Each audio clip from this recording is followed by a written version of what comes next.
Hello guys, on today's project I will teach you how to uh, fix the turn signal of e-bike, because recently I bought a used e-bike and I just found out that there's something wrong with the turn signal switch of my e-bike. So I'm gonna show you on how to fix it or replace it by using only electronic switch.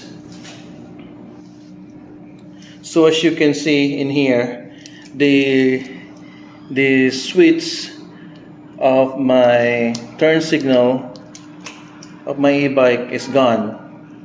So what I'm gonna do is to replace it, but right now I don't have the right parts and I just found out that it's hard to find one.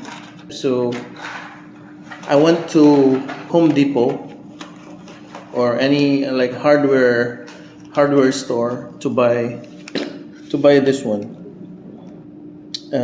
Cheap toggle switch, 3-pin toggle switch. So what I'm thinking is I will put it in here inside.